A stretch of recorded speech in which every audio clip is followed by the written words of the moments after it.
Eron droni Kuvaytdagi bazada joylashtirilgan AQSh harbiy texnikalarga kelib urildi. Imkon qadar tezroq Eronga borishga tayyorman. Eronning amaldagi rejimi qulashidan oldinmi yoki keyin buni farqi yo'q. U yerda bo'lishni xohlayman. Eronning sobiq valiahd shahzodasi Rizo Pahlaviy. Iroq va Pokistonda AQSh hamda Isroilning Erondagi amaliyotiga qarshi namoyishlar bo'ldi. Isroil mudofaa kuchlari Tehron markazidagi nishonlarga qarshi keng ko'lamli zarbalar boshlaganini e'lon qildi. TASS agentligining guvohlarga tayanib xabar berishicha, zarbalardan biri Tehrondagi Rossiya elchixonasi yaqiniga berilgan. Eronning Tasnim agentligi Tehrondan olingan videoni e'lon qildi. Unda qora tutun ko'tarilayotganini ko'rish mumkin. Livan hukumati Hizbullohga harbiy harakatlarni taqiqlaydi va uning faoliyatini faqat siyosiy soha bilan cheklaydi. Livan bosh vaziri. Isroil harbiy havo kuchlari Eronning F4 Phaeton 2 va F5 Tiger 2 qiruvchilarini yo'q qilganini ma'lum qildi.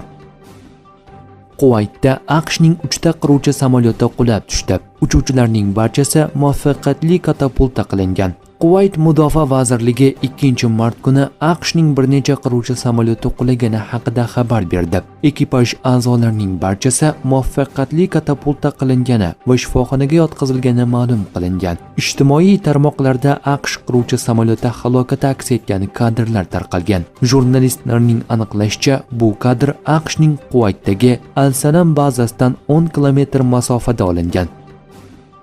Eronning ilk tarafdori ma'lum bo'ldi. Xitoy tashqi ishlar vaziri Van Yi mamlakat Eronning suvereniteti, xavfsizligi va hududiy yaxlitligini himoya qilishda uni qo'llab-quvvatlashini ma'lum qildi. Isroil harbiy havo kuchlari Tehrondagi ko'plab obyektlar, jumladan Eronning vaqtinchalik oliy yetakchisi Alirizo Arofiyning uyiga zarbalar berdi. Uning taqdiri noma'lum. Isroilning 9-kanali. AQSh Eron rahbariyatini 2-3 hafta ichida yo'q qilishni rejalashtirgan. Donald Trump Qo'shma Shtatlar prezidenti shuningdek Tehron Washington bilan kelishuv tuzishni istayotganini bildirdi. Netanyahu Eron tomonidan qilingan hujumlardan omon qolgani ma'lum bo'ldi. Isroil bosh vaziri Beit Shemishdagi Eron raketasi kelib urilgan hududga tashrif buyurdi. Amerika qo'shinlari Birlashgan Arab Amirliklaridan ommaviy ravishda evakuatsiya qilinayotgani aks etgan videolar ijtimoiy tarmoqlarda tarqaldi.